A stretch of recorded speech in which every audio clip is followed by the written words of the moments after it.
Welcome to Influential Entrepreneurs, bringing you interviews with elite business leaders and experts, sharing tips and strategies for elevating your business to the next level. Here's your host, Mike Saunders. Hello and welcome to this episode of Influential Entrepreneurs. This is Mike Saunders, the Authority Positioning Coach. Today we have back with us Kimberly Pohler, who's a financial strategist with Pohler Financial, and we'll be talking about how taxes impact retirement. Kimberly, welcome back to the program. Hi, Mike. Thank you. Glad to be here. Hey, I know we've been talking in our series all about retirement and how certain aspects impact retirement, and this is a big one, taxes. And I feel like this is such a big question mark in people's minds. So where do you start when you're working with a client to help start to educate them on how taxes actually impact their retirement? Well, we start out by having the conversation of where they think taxes are going, whether they think that Yeah. they're going to go up or whether they're going to go down. And of course, Mike, we get the chuckle there a little bit in a lot of cases where they say, well, they think they're going up, but Yeah. then they'll turn right around and the next comment will be, but once I quit working, I'm going to be in a lower tax bracket. And they've heard that, kind of repetitively over the course of time of planning. And the unfortunate thing is that may not always be true. When you Yeah. start taking a look at our current environment and you look at the amount of spending that we have in our deficit, you know, you can't have continual rise in deficit and think that taxation is going to come down. So the unfortunate truth is it's probably going to continue to go the opposite direction of what they think and continue to go up and really have a big impact on their future dollars. 100%. Now, I know that there's a lot of things that we kind of hear like, oh, we've been hearing this for our whole life, the tax brackets will be lower. Why do you think that people think that still? Why do people assume that they'll be in a lower tax bracket? Well, I don't think that they put together of why they would be in a lower tax bracket Yeah, because, they just heard it once and it sounded good. it sounds reassuring and exciting, right? And Yeah. you've done all this working, you paid all these taxes, so you're really hoping that your future is that you are going to pay less in taxes because your income's going down. And I think that is where the association is well, I'm not going to be having my 40, 50, 60, 80 hour a week job, whatever that is for people. So my income's going to be a lot lower. And what my attitude kind of has been, well, I think you need to think about that because if your taxes are really going down and you're suppressing your income, then you're taking on a lot less income. And is that really the retirement that you wanted to live anyways? Yeah. Shouldn't you be more of actually desiring that you're going the other direction? Not that we like paying taxes, but ultimately, if you are paying more taxes, you're probably having a good income coming in. And then, of course, like I said, the inevitable is the deficit spending that we have. You got to have a balance. So just getting them to try to get away from a conditioned mindset, so to speak, that just because you are retiring means taxes are going to go down, because that's Yeah. not And I usually think to the your, case. like your point is, check the box, yes or no. Will taxes go up or down in the next 10 or 15 or 20 years? And nobody knows, nobody has a crystal ball, but I think that most people can look back in their lives and go, back when I was in high school, I paid this much money for a loaf of bread or a movie. So we know inflation happens and prices go up, and also the tax rates have gone up. And really, in my opinion, the only way that we can attack that deficit that we see, escalating is to either lower the government spending, which probably won't ever happen, or you got to raise those taxes to cover that. And so I feel like most people would nod their head and go, yep, taxes are probably going to go up. And it's kind of like we've even mentioned in our previous conversations, if you prepare for something that doesn't happen, at least you're prepared. So if you prepared that, what if you're in a different tax bracket and taxes have gone up and you've got those things in place and it really isn't as bad as what we prepared for, then that's a good thing. But you want that lifestyle to be delivering to you what you are envisioning. Exactly. And So yeah. what are some of the things that you're hearing back from clients then when you start this conversation? Like, yeah, taxes. When you start explaining some of these things, what are some of the things you're hearing back from clients as far as their fears and what they're needing? Well, their fear is always for the vast majority, it comes down to, am I going to run out of money? Yeah. Um, and no matter what you're looking at, that's what they're asking, and that's what they're saying. Um, and the key to that is we have to really take a look at the taxation and how it does impact the retirement and how they've structured their account. So that is a huge concern. And the big area that I think they miss the point is so many of them are counting that Social Security is not going to have a tax on it, and Mm. because that's what they've heard, or that's what they've read. And unfortunately, the shocker comes in that, depending on where your income levels come in at, and outside of your Social Security, and the timing of when you chose to take your Social Security, everything impacts Social Security, and it is still going to have a tax on it.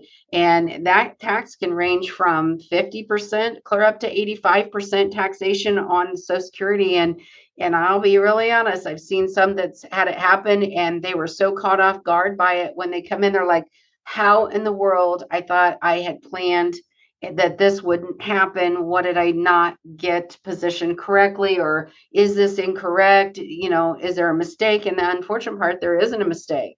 And they just don't realize how vital it is to be aware of how tax plays a role.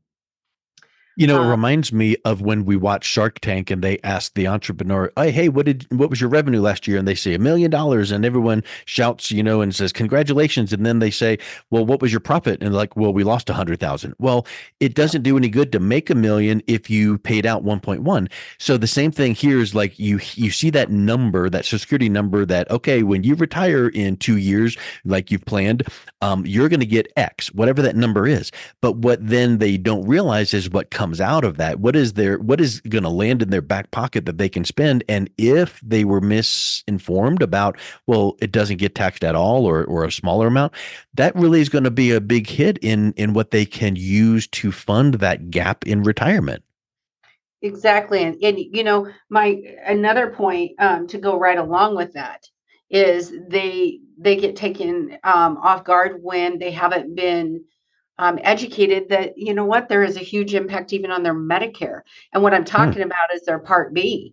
A lot of times people will retire out, they walk away from the corporate America, they're out here, and they decide to sign up for Medicare, and they're coming into the office and saying, this cannot be right of what I'm paying for Part B. And I'm like, yeah, it is. And it's because they did not realize how it was going to impact them, from an income standpoint to taxation that comes back through even on their Medicare. And they had no plan in place for that because they didn't know. And so Hmm. that's a real sad spot to be in. And I always hate it when I see that happen, when they come in upset about it. But then we sit down and we look at, okay, how do we correct some of this, because some of it can be corrected, some of it can't. But or change up things so going forward that puts them in a lot better position, than where they are today, by diversifying more. Yeah. Well, I think that's the key point is looking at the full picture, being aware of where they can diversify. So, talk a little bit about the types of retirement accounts that people could be considering contributing to really take advantage of, diversifying their tax level, their tax burdens. Well, obviously, one of the most common ones I think now, in our area that we're in at this point, is 401ks. A lot of times Yeah. people have the opportunity through employers to contribute. And obviously, a lot of these employers are matching, doing company matches. So that's always a good place to start. My son, when he graduated from high school not too long ago, he started out here in corporate America, and we encouraged him to start right out of that gate putting money away, because it's really important, because it takes time to build that nest egg of money. But that is one option. Obviously, that is a pre-tax situation. So you will have to take into consideration taxes down the road. But it is a way to get started towards retirement. And then a lot of times you'll roll that over into an IRA, or if you're an entrepreneur and you're out here individually, you're going to be using some individual retirement account to do some savings as well. Now, one of the areas that I really like is utilizing some Roth conversions for people, and basically a Roth conversion allows them to take pre-tax dollars that they maybe have inside of a retirement account, and convert that over and pay the taxes now. And we'll get asked, why would we want to pay the taxes now? Why not pay the taxes now? Today is the lowest your taxes are really going to be on that money as you're transitioning it over. So once you transition that money over, now all the growth on that money is sitting there growing, and it's inside of a tax exempt vehicle. And so that's a real plus. Besides that, then of course, we've talked before, you can also utilize some other insurance-based products that have growth inside of them. Cash value life insurance is one of those too. And it allows you to have that growth without getting taxation when you take and you withdraw from that or do loans from that. And so it's a matter of structuring the different products that are available to you. And I always say cash value life insurance is one of those that is kind of a Roth on steroids, so to speak. Because it allows for growth. But so those are some different vehicles that we have out here. And most are going to transition from a pre-taxed environment into, transitioning over, taking some of the tax hit either all at once or along the way, depending on each person individually, because it's not a cookie cutter situation. Everybody has a different tolerance and a different goal and desire of how they want to see that happen. So it's always good to make sure you're just working with someone that's, able to meet those different needs that you have and see the bigger picture of what is really available. I think that a lot of times people get really frustrated at market volatility. They get tired of seeing the markets go up and down. They get tired of seeing their retirement accounts take a hit. So they want that guaranteed income. And there's a lot of vehicles that I'm sure you would recommend on that. But it kind of makes me think about this, what you said about, do you think taxes will go up or down? And if you, agree with the fact that probably taxes are going to go up in the future, then taxes today are at the lowest that they're going to be in many, many years. And if that's the case, then doing what you just mentioned, maybe triggering some of these accounts that you haven't paid taxes on right now, getting those out of the way, covering them now in a nice, safe strategy, and then putting it into some tax favored vehicle like what you mentioned, Roth or cash value life insurance, where then for the next however many years, it's going to grow without incurring those taxes. That could be really something to think about. And I think that a lot of times people have no clue that that's even available and a possibility. Oh, I agree.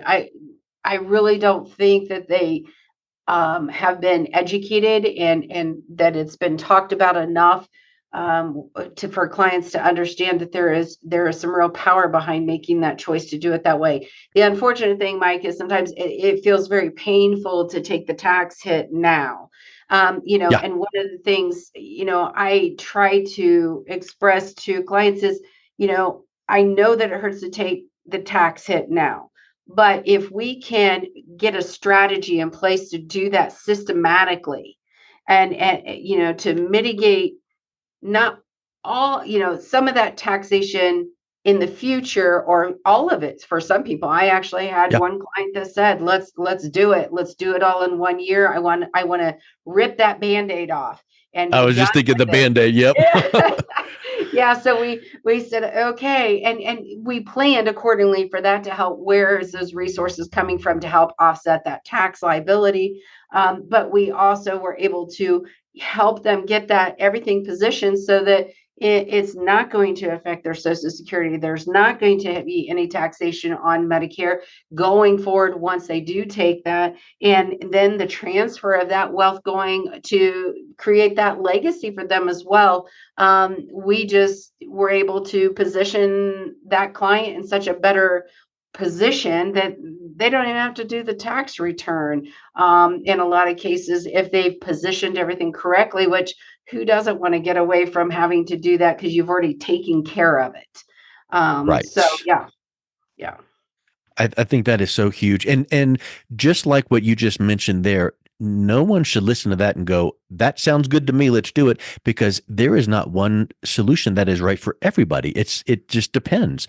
And I think it frustrates some people, but it really is caring for your clients to say, let's just talk it through. Let's figure out, where do you want to be? Where are you at now? Have you considered this? And what about that? And just kind of just talking through that and listening for some of those opportunities to minimize taxes. I think that's huge. And when we think about minimizing taxes, what about and I know you're not an estate planning attorney, but can you speak to minimizing estate taxes? Because one of the ways that retirees want to consider legacy planning is transferring their retirement accounts to their heirs, which means that there could be, in some cases, estate taxes. What do you advise in that way? There could be, and part of that depends on how everything is structured, and at the same time, have they utilized a trust and different key pieces of, I guess I would say, legal pieces that are going to come into play of what they're planning before they've sat down in our office and had a conversation.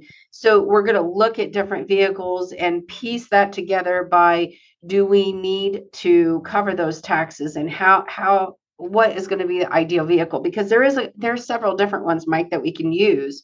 And as you said, it's not a cookie cutter. So the problem is, I can't give one exact solution because everybody is different. But what we can do is really dig into where their estate is at, how big is their estate, what are the current laws at this time that are going to impact that, and which of the vehicles that we have available to us can we utilize to minimize that estate tax and give the heirs more money to pass that through without the taxation being astronomical.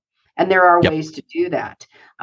It's one of those that when we sit down and talk to people, the big thing, Mike, is the first thing is asking the question is, what does that retirement look like? What does that transfer look like? What does the legacy that you want to build look like? And a lot of times people just think about just retiring.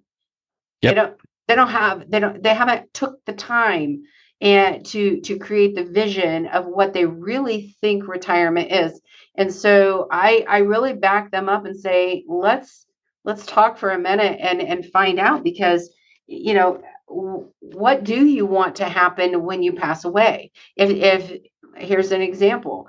I live in a farming community. So we have a lot of farmers out here that their intent is to pass the farm down to the next generation. And the conversation will go, how have you planned that exit strategy? Well, when I pass away, they take over. Do they know that? Yep. Are they prepared for that? What do you mean?